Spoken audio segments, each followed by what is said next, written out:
शुरू कर दी। हम सिर्फ इतना कहते हैं जब अल्लाह के रसूल फरमा रहे हैं कि अजाब होगा तो होगा, सवाब होगा तो होगा, और कब्र जरूरी थोड़ी है कि 2 गज का आपका जमीन का गड़ा हो। अरे जहां वो होगा वही उसकी कब्र होगी, जहां जाएगा वही कब्र होगी। और रहा अजाब या सवाब, तो अहले सुन्नत वल जमात के अकीदे में जिस्म और रूह दोनों को सवाब होता है और दोनों को ही अजाब होता है। ये भी समझ में नहीं आया कुछ लोगों के, उन्होंने इनकार कर दिया ऐसे कैसे हो सकता है।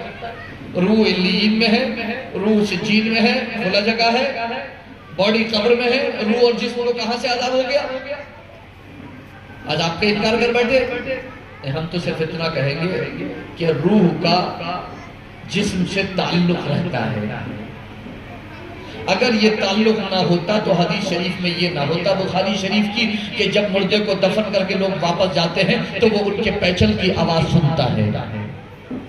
बुखारी और मुस्लिम की हदीसों में ये नहीं होता कि जब तुम किसी कब्रिस्तान से गुजरो तो उन कब्रिस्तान वालों को सलाम करो, अस्सलामु अलैकुम या अहलल कुबूर अंतुम लना सलफ व नहनु लकुम बिल अथर व इन्ना इंशाअल्लाहु बिकुम ललाहिकून। ये दुआ हदीस शरीफ में ना आई होती और ये भी ना आता कि वो तुम्हें पहचानता भी है अगर तुम्हारा रिश्तेदार होता है और तुम्हारे सलाम का जवाब भी देता है। अगर रूह का जिस्म से ताल्लुक नहीं होता तो वो आपके सलाम का जवाब नहीं देता। अगर रूह का जिस्म से ताल्लुक नहीं होता तो हदीस बुखारी और मुस्लिम की हदीस में ये नहीं आता कि बंदे को कब्र में मुनकर नकीर आकर के उठा करके बिठाते हैं, फिर उससे कब्र में सवालात करते हैं, वो कब्र के सवालात के जवाब देता है। जो रब इस पर कादिर है कि मुनकर नकीर को कब्र में भेजे, जो रब इस पर कादिर है कि उसे फिर से उठा करके बिठा ले, उसकी रूह का ताल्लुक उससे कायम करे, उससे सवाल किए जाएं वो जवाब दे, वो रब इस पर कादिर है कि उसे सवाब और अज़ाब करे। ये सब क्या है? ये सब आखिरत की हकीकत को समझने के लिए ही तो फरामीन है। आखिरत पर ईमान लाने के लिए तो ये फरामीन है सारे। अगर इतने सारे फरमान देखकर भी तुम आखिरत पर ईमान ना लाओ, हिसाब किताब पर ईमान ना लाओ, तो कैसे मोमिन हो जाओगे? गैब पर ईमान लाने वालों को मोमिन कहा गया है ना। हम मोमिन है क्यों?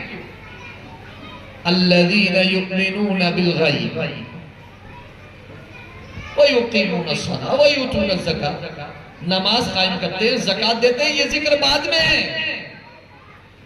फातिहतुल बकरा, सूरे बकरा का जो आगाज हो रहा है, कुरान मुकद्दस की पहली सूरत सूरे फातिहा के बाद जो दूसरी सूरत सबसे पहले कुरान में है, जब आप उसे पढ़ते हैं तो पहली 5 आयतों में अहले ईमान का जिक्र है। और किस चीज पर ईमान का जिक्र है?